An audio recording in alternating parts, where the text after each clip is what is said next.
You know, it's a new system. It's totally different than what I'm used to running.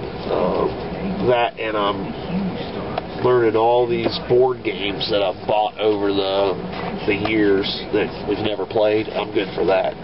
Buy a game, get all excited, can't get the guys to play it the first week or two, so I put it on the shelf and then forget about it. And then a year later, we finally break it out again. Well, with having the podcast, I started buying games again, but I could buy them faster than we could play them. So, you know, I'm learning all these board games, so I got those rules going in my head. Then I'm learning, right now I'm working on the Savage Worlds, plus all their settings. I'm working on Star Wars. I'm working on Twilight 2013, which is an update for Twilight 2000, which is a really cool game. Mouse Guard. There's another role-playing game that I was checking out, but have decided not to do. What was it? I don't remember. But anyway, I've got all these rules going on in my head, and I've let some of them slide.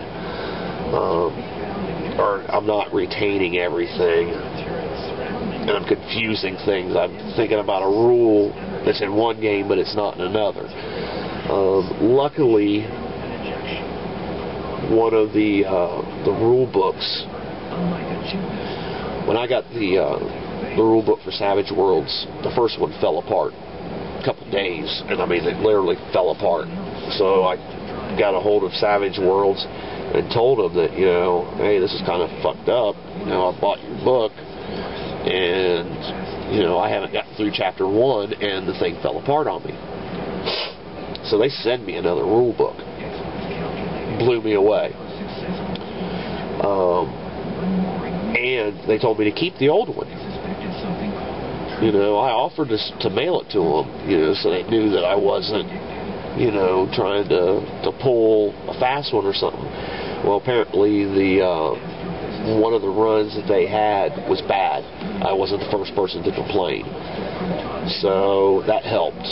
They told me to just go ahead and keep the book. I let Lexicon use it. What I did before I let him use it was I went and got 2 small binders, 3-ring binders, but I got the baby ones because it's a small book, and then got a 3-hole punch, punched them out, and then got those little stickers that go around. They look like a donut, you know, to go on the paper around the 3 rings. That way your paper's a little sturdier. Well, I put those on there and then put it inside this notebook, so it's not a paperback anymore. It's a 3-ring binder. It was a nice little idea. I'm sure you guys have seen it in one of the videos. If you look at one of the game nights where we're role playing, you'll see it. Maybe if you guys want to see it, just leave me a comment and I'll show you how I did it. Because I did make it a lot nicer. But I bought him Solomon Kane for him to DM for me. That way I'm not doing all the DMing. I'll actually get to play. But it's another Savage World. Now, I'll get into Solomon Kane later. But, so he has one of the rule books. I gave him the main rule book and then bought him the setting of Solomon Kane. So he has that. He has that at his house.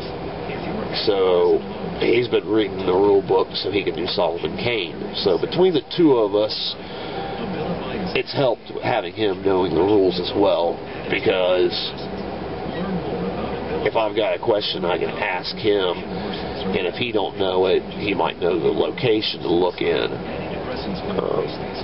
But there's been a few things that I was the one that remembered where it was at, and he didn't. But between the two of us, we've gotten it worked out. Still not sure if I like the system. it kind of does away with hit points, dodges, because it's all done in your rolls. A lot of the times you're not hitting, so it kind of figures in dodges with all the times you don't hit. Then your first hit, you're shaken. Second hit, you're wounded. Second wound, you're incapacitated. And then you've got to roll to see if you live or die. So basically, you've got 3 hit points. But it's kind of hard to hit. You got to get some good rolls. So I'm not sure if I like that or not. I've always played the Palladium system where there's dodges and hit points. So it's just a different system. Kind of weird getting used to it. I don't know if I like it or not. But their setting worlds are generic enough that you can use pretty much any game system. You might have to convert the monsters into whatever game system. Look at what kind of power rating that they've got it at and give it the equivalent in your system that you're using. But all the information would be good. But anyway, I'm starting to ramble. I'm done with needles. Alan needs to get back here and bar these. But that's where we're sitting on the gaming. Like I said, I know some of you guys watch Handyman Jim's game night at the tattoo shop. And like I said, the last couple times we've role-played or we've done Necessary Evil, he hasn't had his camera with him. So that's what the whole basis for this video was to get you guys caught up on what was going on in Necessary Evil. So you're up to date. They just got done knocking all over the drugstore, and we're on their way back home when we quit. They've still got to separate, find out what they're keeping from the drugstore and what they're giving to the doctor, and go give it to the doctor.